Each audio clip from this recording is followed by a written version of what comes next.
Hi guys, this is Amruta. So today we are going to dig into some very curious and very interesting health related questions. So today we have Dr. Nidhi with us. So hi Nidhi. Hi Amruta. She is a naturopathy and yoga physician. So doctor, we have three very curious questions. So I have heard of this phrase saying sitting is a new smoking. So can you give us some insights on this? Yes. Okay. So this is a public health metaphor that sitting is a new smoking. And as an IT professional, you might have heard that data is called the new oil because data is as valuable as oil. Likewise, even prolonged sitting has negative health effects, which is similar to smoking. So it reduces metabolism, especially fat metabolism, and decreases the cardiometabolic health. So this leads to many lifestyle diseases. But let's not focus on the negative things, but let's look for the solutions. The solution lies in cutting this sitting pattern and involving movement in it. Right from waking up, you move, like exercises, yoga, or even walking. And after every meal, 10 minutes of walking improves metabolism. And also for sedentary work style, chair yoga is another thing that is in vogue. Doing joint movements, joint exercises, sitting on the chair. And also there's something called Pomodoro technique, where you work for a certain period of time and give a break for a few minutes, like 25:5. So in that break time, you have to walk. So that will cut the sitting pattern. So looking at the solution, then we can say the new phrase that is coming in my mind is movement is the new medicine. What do you say? Oh, that sounds positive, very positive. So thank you, doctor. I have another very interesting question. This phrase says that gut is called the second brain. We all know that we have only one brain, but this phrase says something else. So how do you give insights on this? Yeah, that's actually true that gut is the second brain. That's because gut is supplied by the enteric nervous system.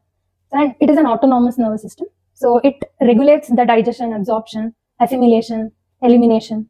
So, and at the same time, it also interacts with the central nervous system of the brain, in turn regulating the mood, brain functioning, behavior of the person. So, and that's the bidirectional communication.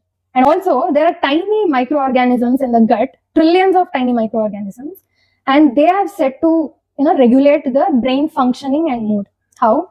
So, good bacteria, the good microorganisms in the gut, they help metabolize or produce serotonin, which is commonly called the happy hormones.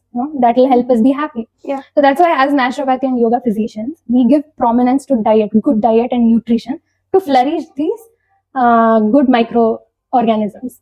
But at the same time, if there's dominance of bad microorganisms in the gut, they'll produce stress hormones of catecholamines, which will negatively affect the mental health, maybe anxiety, depression, or mood swings. So if anybody is having mood swings, then they have to look into their gut health. Okay, that's interesting. So one last question, Dr. Nidhi. So why is the knee joint pain becoming very common nowadays? Yeah. So I want to say that nowadays, knee pain is becoming as common cold.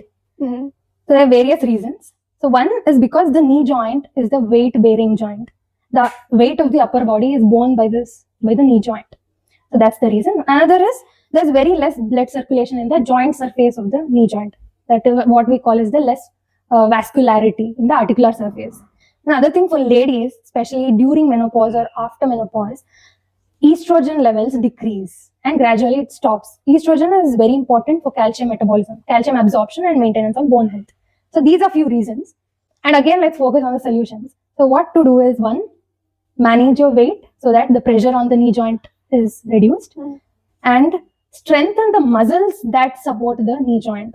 So like the hamstrings, quadriceps, the calf muscles, strengthening the exercises. And if there is any physical injury or you're doing any strenuous activity, then support the knee joint through the kneecaps. And also very important, the nutritional support to reduce or prevent knee joint pain. Right from vitamin D, which is very important for calcium absorption, dietary calcium, collagen support. So yeah, these are the solutions again. Yeah, thank you so much, Nidhi, for giving us a great knowledge on how we have to take care of our health and have a very balanced lifestyle. So thank you so much for watching us. So do follow us for more contents on health. Thank you so much.